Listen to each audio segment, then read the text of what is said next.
사도 바울은 3차에 걸쳐서 전도 여행을 했습니다. 그 전도 여행은 한 번 떠날 때마다 3년에서 5년 정도 소요된 것으로 그렇게 봅니다. 어떤 곳은 잠깐 머물기도 하고 어떤 곳에서는 3년 동안 머물면서 복음을 전하기도 했습니다. 사도행전 20장 31절을 보면 에베소에서 3년 동안 바울이 있었다 그렇게 되어 있고, 사도행전 18장 11절을 보니까 고린도에 1년 6개월을 유했다 그렇게 성경에 기록이 되어 있습니다. 그리고 4차 전도 여행이라고 말하기는 하지만 예루살렘에서 체포돼서 죄수의 몸으로 로마에 가서 복음을 전하다가 그곳에서 순교를 당하게 되었습니다.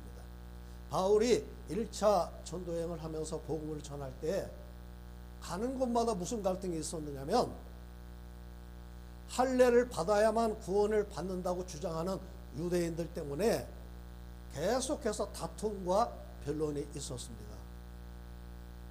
구원과 할례는 상관이 없습니다. 행위로 구원받는 것이 아니라 오직 믿음으로 구원받기 때문에 그렇습니다. 그런데 정통 유대인들의 생각은 달랐어요. 예수 믿어도 할례 받지 않으면 구원받지 못한다. 그런데 이 할례 문제가 유대인들에게는 상관이 없어요. 왜냐하면 난지 8일 만에 유대인들은 다 할례를 받기 때문에. 그런데 이방인들은 할례가 구원의 조건이 되면 문제가 되는 거예요. 그래서 그 문제로 사도행전 15장을 보면 예루살렘 공의회가 모여서 사도들이 결론을 내립니다. 믿음으로 그들의 마음을 깨끗이 하사 그들이나 우리나 차별하지 아니하셨느니라. 사도행전 15장 8절. 우리는 그들이 우리와 동일하게 주 예수의 은혜로 구원받는 줄을 믿노라.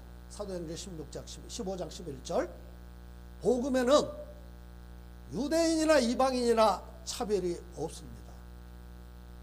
직분이 구원의 조건이 아니에요. 목사가 구원받는 거 아닙니다. 할례가 구원의 조건이 될 수가 없어요. 누구든지 예수 믿으면 구원받는 줄로 믿습니다. 그게 유일한 조건이에요. 자, 그리고 나서 사도 바울이 2차 전도 여행을 떠나는데, 오늘 말씀은 2차 전도 여행 중에 있었던 그런 일입니다. 지도 한번 보여주세요. 예, 제가 이 지도를 참 잘 찾았는데 출발지가 안디옥이라고 나와 있지요. 안디옥이 두 가지가 있는데 수리아 안디옥이 있고 비시디아 안디옥이 있는데, 안디옥 교회가 출발지예요. 그 다음에 출발하기 전에 무슨 일이 있었냐면, 바울과 바나바가 심히 다투고 갈라서는 그런 일이 생깁니다. 그 이유가 무엇일까요? 누구 때문에? 마가 때문에 그렇습니다. 요한이라고 하는 마가 때문에 1차 전도여행을 떠났을 때 마가가 함께 했던 것 같아요. 그런데 이 마가는 너무 힘드니까 도중에 포기하고 도망갔어요. 그래서 그렇게 도중에 포기한 사람 데리고 갈 수 없다. 바울은 그렇게 주장을 하고, 바나바는 아니다. 그래도 마가를 데리고 가자. 두 사람이 심히 다투고 갈라서서 바나바는 마가를 데리고 구브로로 가고, 저 구브로 섬이 있지요. 그쪽으로 떠나고, 바울은 신라와 함께 2차 전도여행을 떠나는데, 안디옥에서 출발해서 더베, 루스드라, 이고니온, 자, 그쪽에 지금 갔을 때의 상황이에요. 자, 그 상황 속에서 6절 말씀을 한번 보여주세요. 함께 읽겠습니다. 시작. 성령이 아시아에서 말씀을 전하지 못하게 하시거늘 그들이 부르기아와 갈라디아 땅으로 다녀가. 지도 다시 보여주세요. 자, 성령이 아시아에서 말씀을 전하지 못하게 하셨어요. 자, 지금 도베, 루스드라, 이고니온 거기에 지금 바울이 있습니다. 그런데 아시아는 어디냐면 에베소라고 되어 있는 그쪽 부분, 그쪽 부분이 아시아예요. 소아시아라고 그렇게 말을 합니다. 자, 그리고 부르기아는 남쪽에 있죠. 자, 지금 이 지도를 보면 바울이 계속해서 서쪽으로 지금 가려고 하는 것을 알 수가 있어요. 자, 그런데 아시아 쪽으로 가려고 했더니 하나님 막으셨어요. 자, 그래서 이번에는 남쪽 부르기아로 가려고 했는데 거기도 하나님 막으셨다는 거예요. 그래서 이번에는 갈라디아는 어디예요? 지도를 보면 자, 저 안디옥에서 갈라디아는 북쪽에 있죠. 북쪽으로 가려고 했는데 북쪽의 길도 하나님 막으셨어요.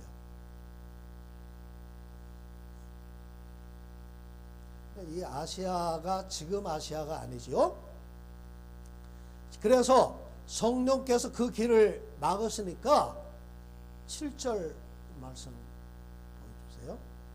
자, 시작. 무시아 앞에 이르러 비두니아로 가고자 애쓰되 예수의 영이 허락하지 아니하시는지라. 예.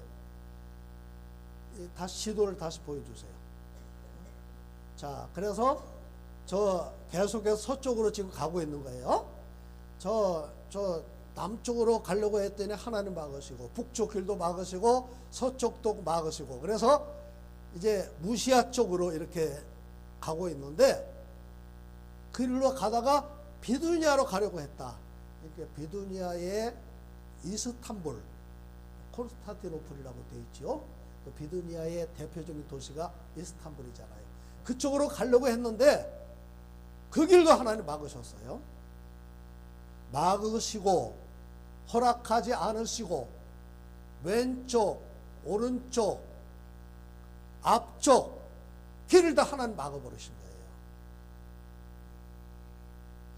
어떻게 막으셨는지 알 수는 없지만 자연재해 때문일 수도 있고 유대인들의 박해 때문일 수도 있고 바울의 건강상의 문제 때문일 수도 있다. 그렇게 봅니다. 참 우리는 어때요? 막힐 때 우리는 어떻습니까? 참 분별하기가 어려워요. 내가 뭐 잘못했나? 에이, 포기하고 돌아가야 되나? 사탄의 역사인가? 하나님이 막으시나? 참 그럴 때에 예민하게 성령의 음성을 듣고 순종하는 것이 쉽지 않습니다. 하나님이 직접 말씀해 주시면 얼마나 좋습니까? 우리가 그런 경우에 얼마나 혼란스러울 때가 많아요. 그런데 사도 바울에게도 그렇게 직접 말씀하지 않으셨어요. 바울이 계속해서 하나님의 뜻을 구하면서 좌충우돌하면서 하나님의 뜻을 찾도록 하나님이 이끌어 주셨어요. 하나님은 바울을 로봇처럼 사용하지 않으시고 바울을 존중하면서 바울 스스로 하나님이 원하시는 길을 찾아가도록 그렇게 이끌어 주셨다는 거예요.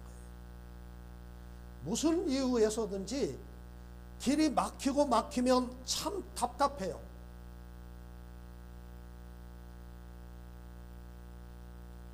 그럴 때 우리는 어떻게 할까요? 포기할까요? 그래도 계속할까요? 바울은 계속해서 막히는 이유를 찾으면서 주님 어디로 가야 됩니까? 내가 무엇을 해야 됩니까? 주님께 온전히 초점을 맞추고 기도했습니다. 막힐 때 말씀 보여주세요. 예. 바울이 기도했다고 하는 것을 어떻게 알 수가 있어요? 저는 분명히 그렇게 단정을 할 수가 있습니다. 왜냐하면 사도행전 16장 말씀을 보면 바울이 계속해서 기도했다고 하는 것을 알 수가 있어요. 사도행전 16장 13절 바울이 빌립보에서 기도할 곳을 찾아 강가에 갔다가 누굴 만났어요? 루디아를 만납니다. 사도행전 16장 16절 기도하는 곳을 가다가 귀신 들린 여종을 만나서 예수 그리스도의 이름으로 명하노니 이 더러운 귀신 나가, 귀신을 쫓아냈습니다. 사도행전 16장 25절 억울하게 매를 맞고 빌립보 감옥에 갇혔는데 바울이 그곳에서 기도하고 찬송을 하는데 언제까지 기도하고 찬송했어요? 한밤중까지. 그러니까 밤새도록 바울이 기도하고 찬송한 겁니다. 기도하고 찬송할 때에 큰 지진이 나서 옥토가 움직이고 감옥문이 열리고 메인 것이 풀어지는 그런 역사가 나타나게 되었습니다. 바울이 기도하는 사람이었음에 분명합니다. 바울은 온갖 신비한 체험을 하고 낙원에도 올라가서 말로 표현할 수 없는 온갖 말을 바울이 다 들었지만 그것을 바울이 자랑한 적은 없어요. 오히려 자신의 육체의 가시를 자랑하면서 뭐라고 고백했어요? 내가 약할 때 하나님의 능력이 온전해진다라고 그렇게 하나님을 높였습니다. 그런 바울이 고린도전서 14장 18절을 보면 내가 너희 모든 사람보다 방언을 더 말함으로 하나님께 감사하노라 그랬어요. 기도 많이 한 거 그거 숨기지 않은 거예요. 그거 자랑하고 내가 이렇게 기도한 거 감사하다 그렇게 고백하고 있습니다. 기도하는 사람은 어떤 일이 있어도 낙심하지 않습니다. 어떤 일이 있어도 포기하지 않습니다. 기도하는 사람은 사단의 역사도 물리칩니다. 기도하는 사람은 성령의 막으심에도 순종할 수 있는 그런 은혜가 있습니다. 기도하는 사람은 길이 막혀도 마음이 평안합니다. 사람이 마음으로 자기의 길을 계획할지라도 그의 걸음을 인도하시는 분은 누구예요? 하나님이신 줄로 믿습니다. 잠언 16장 9절 말씀, 우리 7절 말씀을 함께 읽겠습니다. 시작. 무시아 앞에 이르러 비두니아로 가고자 애쓰되 예수의 영이 허락하지 아니하시는지라. 왜 성령을 예수의 영이라고 했을까요? 예수님과 성령은 동등한 일체인 줄로 믿습니다. 예, 제가 지난주 설교하는 가운데 사도행전 5장 말씀을 여러분들에게 드렸는데 유대 지도자들이 사도들이 십자가 부활을 증거하는 것을 싫어해가지고 그들을 신문하고 위협하고 감옥에 가두었는데 주의 사자가 감옥 문을 열고 이끌어내 주시면서 이렇게 말씀하셨습니다. 가서 성전에 서서 이 생명의 말씀을 다 백성에게 말하라. 왜 여기서는 성령을 주의 사자라고 말씀을 했을까요? 사도행전 8장 1절을 보니까 빌립 집사가 누구를 만나요? 에디오피아 여왕 간다게의 국고를 맡은 네시를 만날 때 성경에 그렇게 되어 있어요. 주의 사자가 빌립에게 말하여 이르되 일어나서 남쪽으로 향하여 예루살렘에서 가사로 내려가는 길까지 가라. 주의 사자 성령이 개인에게 말씀하실 수도 있고 여러 명에게 동시에 말씀하실 수도 있습니다. 성령은 시간과 공간을 초월하시는 분이시니까 다메섹에서 사울에게 말씀하시면서 아나니아에게 말씀하실 수도 있습니다. 가이사랴에 있는 고넬료에게 말씀하시면서 요빠 무두장이 시몬의 집에 있는 베드로에게 동시에 하나님 말씀하실 수도 있습니다. 교회 공동체에 말씀하실 수도 있습니다. 사도행전 13장을 보니까 성령께서 안디옥 교회에 명령하시기를 바나바와 바울을 따로 세워라. 그들을 선교사로 보내라. 교회는 그 명령에 순종해서 바나바와 바울을 선교사로 보냈습니다. 성령을 왜 주의 사자라고 했을까요?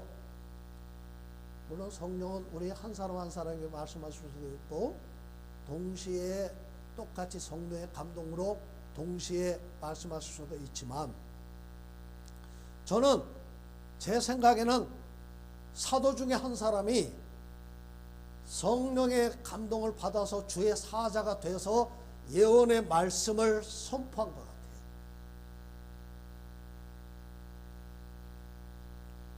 우리가 사는 삶의 현장에서 사방이 다 막혀버린 것과 같은 그런 상황에 처했을 때 앞으로 갈 수도 없고 왼쪽으로 갈 수도 없고 오른쪽으로 갈 수도 없고 북쪽으로 갈 수도 없고,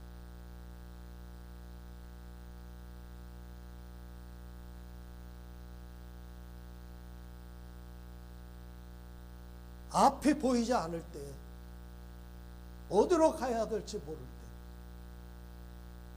진로, 건강, 직장, 자녀, 가정에 그런 문제가 있다면 참 우리는 답답한 그런 상황입니다. 자, 오늘 말씀을 보면서 그럴 때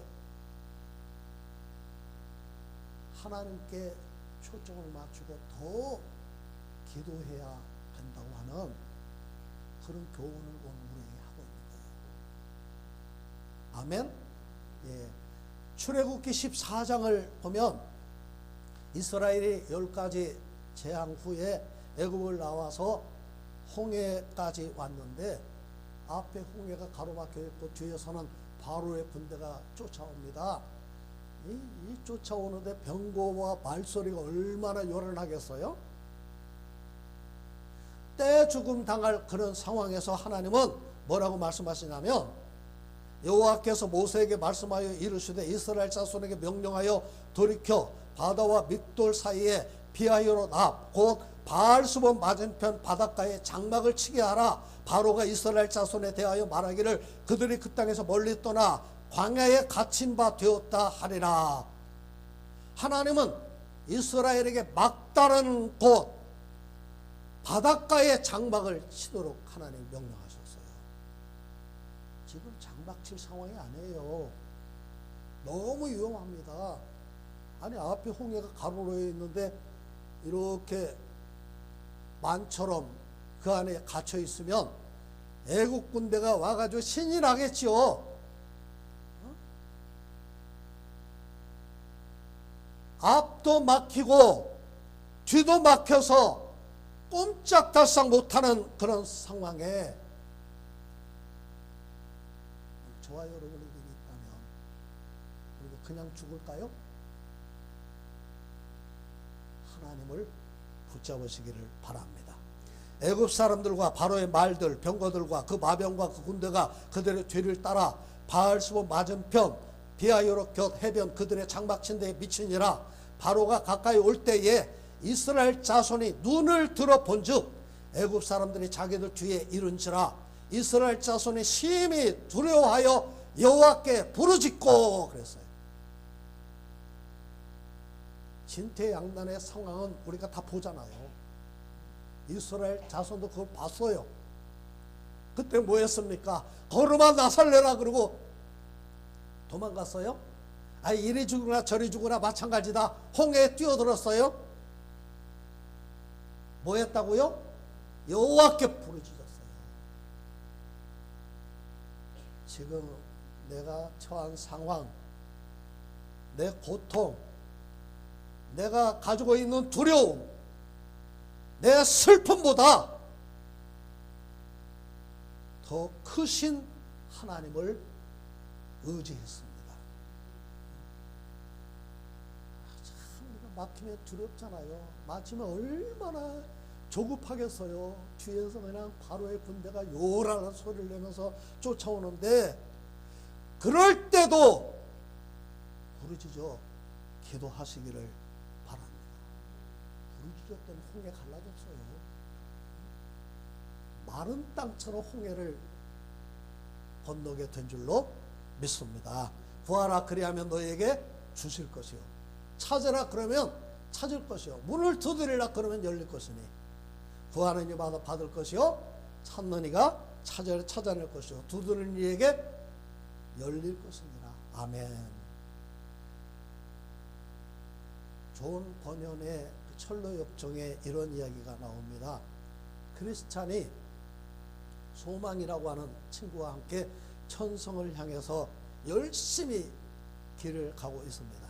그런데 길이 너무 힘들고 고달프기만 합니다.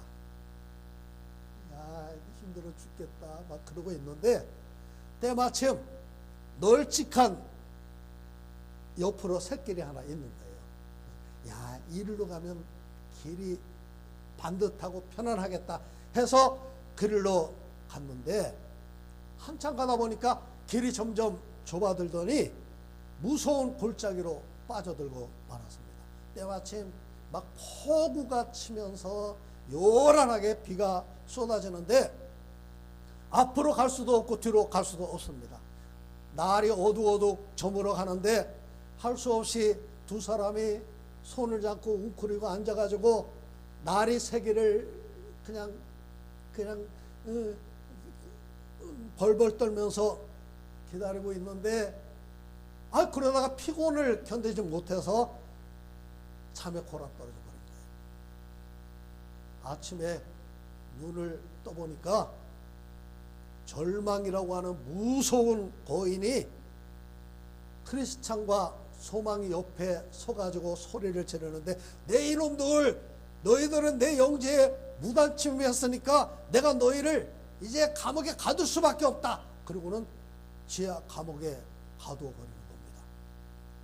일주일 동안 무섭게 막 매질을 하면서 얼마나 괴롭히는지 초죽음이 돼버린 거예요.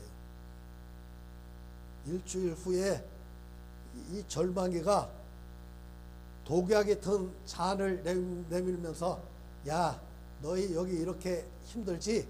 이거 마시고 죽어. 그런데 두 사람이 그거 마시면 안 될 것 같아요. 그래서 요리조리 안 마시고 이렇게 버티고 있으니까 그 다음 날에는 또 찾아와 가지고 날이 밝으면 너희를 이제 뒷마당으로 끌어내서 갈기갈기 찢어서 죽여버리겠다 협박을 했습니다. 그 말을 듣고는 크리스찬과 소망이는 오늘 밤이 마지막 밤이구나 그러면서 막 절망에 빠져가지고 야, 이제 마지막이구나, 다 끝났구나 그러고 있는데 새벽녘에 크리스찬이 자기 무릎을 탁 친 거예요. 내가 자유롭게 걸어다닐 수 있는데 왜 내가 이 악취나는 감옥에 내가 갇혀있단 말이냐. 무엇이든지 열 수 있는 언약의 열쇠가 내 품 안에 있는데 내가 지금 너무 힘들게 고난을 당하니까 고난이 나를 낙심시켜서 언약의 열쇠가 내 품 안에 있다고 하는 걸 내가 잊어먹고 있었구나. 그리고는 옆에 있는 소망이를 깨워가지고 자기 품속을 더듬어 보니까 열쇠가 있어요. 열쇠를 가지고 감옥문을 따고 날이 새기 전에 도망쳐서 절망으로부터 벗어나게 되었다는 거예요. 우리가 가지고 있는 언약의 열쇠가 무엇입니까? 기도는 뭐라고 말을 했어요? 만사를 해결하는 열쇠인 줄로 믿습니다. 하나님은 언제나 시련을 통해서 우리를 연단하십니다. 너희 믿음의 확실함은 돌로 연단하여도 없어질 금보다 더 귀하고 그리스도께서 나타나실 때에 뭘 얻게 돼요? 칭찬과 영광과 존귀를 얻게 할 것입니다. 베드로전서 1장 7절. 하나님은 광야에 길을 내시고 사막에 강을 내시는 그런 분이십니다. 전능하신 하나님은 홍해를 가르시고 불기둥 구름기둥으로 우리를 인도하시고 보호하시는 하나님이신 줄로 믿습니다. 그런 하나님이 왜 우리에게 어려움을 주실까요?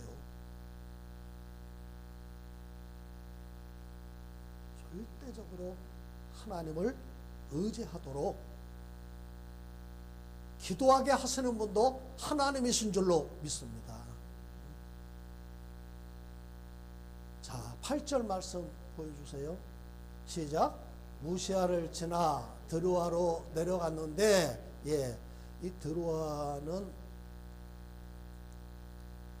무시아에서 드루아로 내려갔다고 하는 것은 오늘날 터키의 해안지대로 내려간 거예요. 이 드루아가 어딘지 아세요?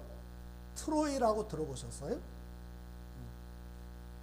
저기 그 무시아 옆에 드루아라고 나와 있는데, 저 드루아가 트로이하고 똑같은 말입니다. 기원전 1250년 트로이 목마 사건이 있었던 그곳에 AD 51년에 사도 바울이 그곳에 갔다는 거예요. 자, 트로이에서 환상을 보게 되는데 9절 말씀 보여주세요.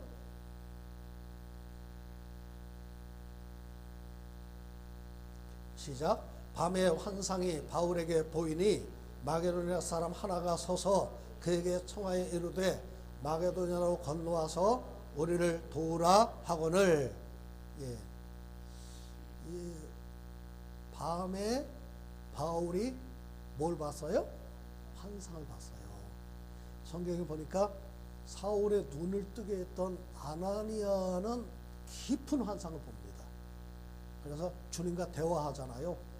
주님, 그 바울 그놈은, 사울 그놈은 진짜 죽일 놈인데 내가 왜 그놈한테 가야 됩니까? 주님이 구체적으로 말씀하시잖아요. 이제 앞으로 그가 나를 위해서 당할 고난을 그는 알고 있다. 그에게 가라. 싫다고 하는데도 하나님 말씀하시잖아요. 우리가 보는 환상은 이렇게 단편적인 그런 환상, 어떤 장면을 우리는 일시적으로 보는 그런 환상이 많습니다. 바울이 꿈속에서가 아니라 빌립보 감옥에서처럼 밤이 맞도록 기도하다가 환상을 본 것 같아요.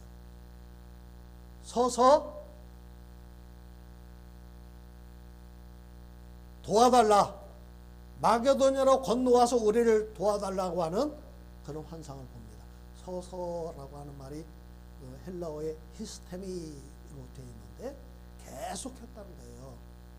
그러니까 이게 이제 계속해서 서서 이렇게 이리 와서 우리를 도와주세요 라고 하는 그런 환상이 바울에게 계속 보인 거예요.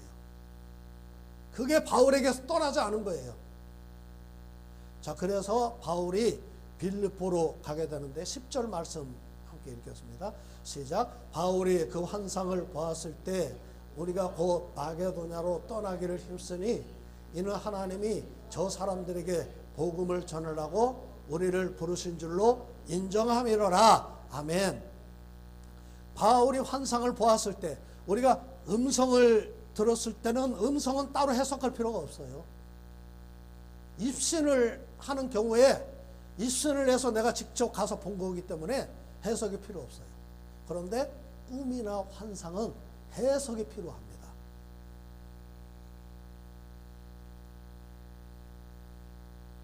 여기 보니까 인정했다 그랬는데 쉼 바비조, 쉼은 함께라고 하는 뜻이고, 바비조 뭐 배에 탔다, 연합했다, 가르쳤다, 내딛는다 그런 뜻인데, 쉼 바비조 하면 함께 배를 탄다, 연합한다, 가르친다, 함께 걸음을 내딛는다 그런 뜻입니다.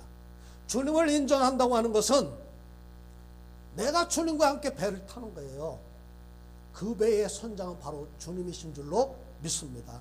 주님의 가르치심을 내가 받아서 주님과 연합하는 것이고, 한 걸음 한 걸음 주님과 함께 가는 거예요. 그게 인정하는 겁니다.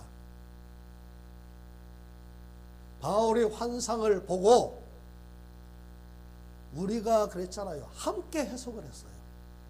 지금 신라도 있고 아마 거기 누가도 함께 있었는지 모르겠습니다. 함께 있었던 무리와 함께 내가 이런 환상을 봤는데 앞으로 어떻게 하면 좋으냐. 그렇게 함께 환상을 해석을 한 결과 마게도냐로 가서 복음을 전하는 것이 하나님의 뜻이라고 인정을 했다는 거예요.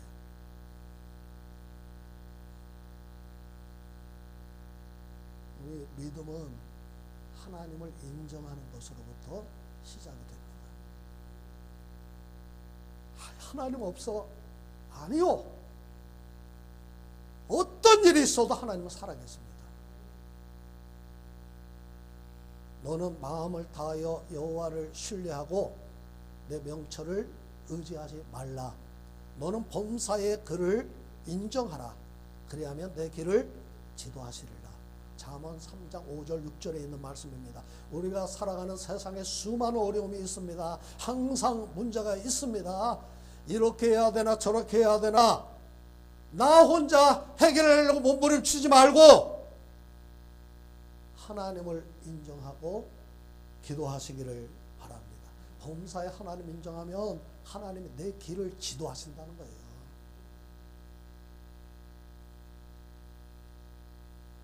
하나님은 살아계신 하나님이십니다. 좋으신 하나님이십니다. 그분이 바로 우리가 믿는 하나님이에요. 그 하나님을 인정하고 그 하나님을 따르면서